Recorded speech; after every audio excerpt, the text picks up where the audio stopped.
श्री कृष्ण भगवान के चरणों में शीश झुकाओ, श्रद्धा भाव से पूजो हरि, मन वांछित फल पाओ। जय श्री कृष्णा। राधे राधे। आइए सुनते हैं कार्तिक मास महात्म्य का तीसरा अध्याय। सत्यभामा ने कहा, हे प्रभु, आप तो सभी काल में व्यापक हैं और सभी काल आपके आगे एक समान है।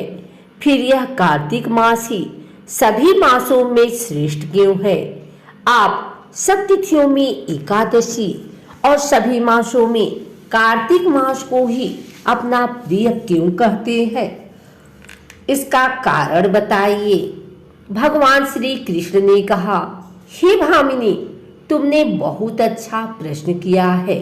मैं तुम्हें इसका उत्तर देता हूँ, ध्यान पूर्वक सुनो।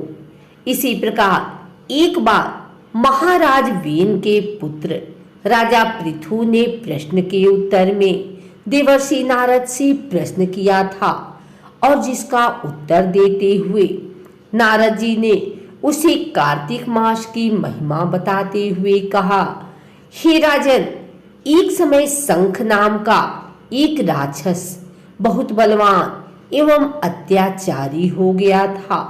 उसके अत्याचारों से तीनों लोकों में त्राहि त्राहि मच गई। उस शंखासुर ने स्वर्ग में निवास करने वाले देवताओं पर विजय प्राप्त कर इंद्र आदि देवताओं एवं लोकपालों के अधिकारों को छीन लिया। उससे भयभीत होकर समस्त देवता अपने परिवार के सदस्यों के साथ सुमेरु पर्वत की गुफाओं में बहुत दिनों तक छिपे रहे।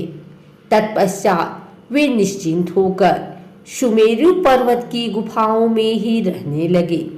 उधर जब शंखासुर को इस बात का पता चला कि देवता आनंद पूर्वक सुमेरु पर्वत की गुफाओं में निवास कर रहे हैं, तो उसने सोचा कि ऐसी कोई दिव्य शक्ति अवश्य है जिसके प्रभाव से अधिकारहीन यह देवता अभी भी बलवान है।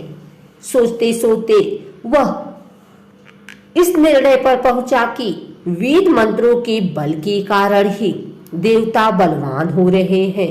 यदि इनसे वेद छीन लिए जाएं तो वे बलहीन हो जाएंगे। ऐसा विचार कर शंखासुर ब्रह्मा जी के सत्यलोक से शीघ्र ही वेदों को हर लाया। उसके द्वारा ले जाए जाते हुए भय से उसके चंगुल से निकल भागे और जल में समा गए। शंखासुर ने वेद मंत्रों तथा बीज मंत्रों को ढूंढते हुए सागर में प्रवेश किया, परंतु न तो उसको वेद मंत्र मिले और ना ही बीज मंत्र।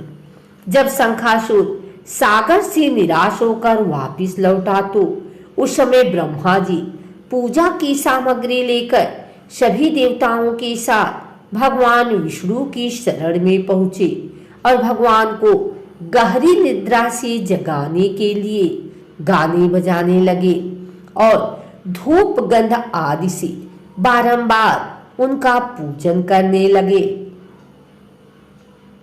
धूप दीप नैवेद्य आदि अर्पित किए जाने पर भगवान की निद्रा टूटी और वह देवताओं सहित ब्रह्मा जी को अपना पूजन करते हुए देखकर बहुत प्रसन्न हुए तथा कहने लगे, मैं आप लोगों के इस कीर्तन एवं मंगलाचरण से बहुत प्रसन्न हूँ।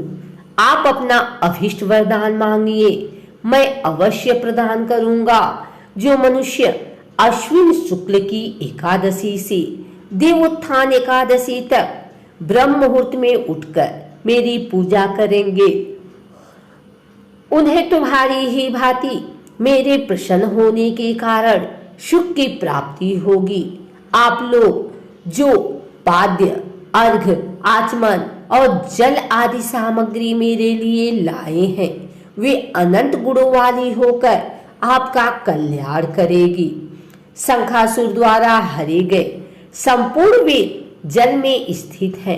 मैं सागर पुत्र शंखासुर का वध करके उन वेदों को अभी लाए देता हूँ आज से मंत्र भी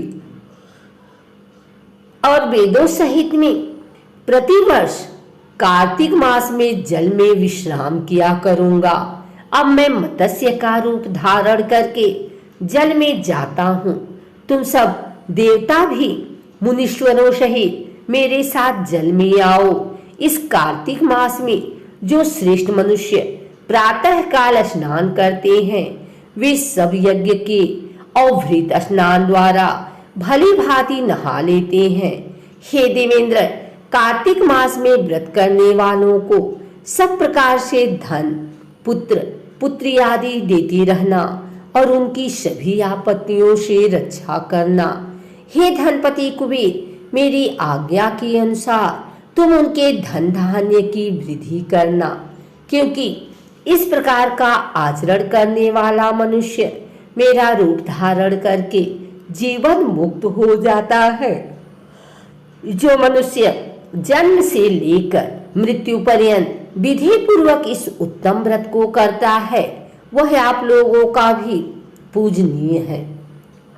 कार्तिक शुक्ल पक्ष की एकादशी तिथि को तुम लोगों ने मुझे जगाया है, इसलिए यह तिथि मेरे लिए अत्यंत प्रतिदायिनी और माननीय है। हे देवताओं, यह दोनों व्रत नियम पूर्वक करने से मनुष्य मेरा सानिध्य प्राप्त कर लेते हैं। इन व्रतों को करने से जो फल मिलता है वह अन्य किसी व्रत से नहीं मिलता। अतः प्रत्येक मनुष्य को सुखी और निरोग रहने के लिए कार्तिक महात्म्य और एकादशी की कथा सुनते हुए उपर्युक्त नियमों का पालन करना चाहिए। अगर आपको हमारी वीडियो अच्छी लगी हो तो इसे लाइक करें, कमेंट करें, शेयर करें। हमारे चैनल को सब्सक्राइब करके बेल नोटिफिकेशन ऑल पर सेट कर लें ताकि आगे आने वाली वीडियो सबसे पहले आप तक पहुंच सके। धन्यवाद।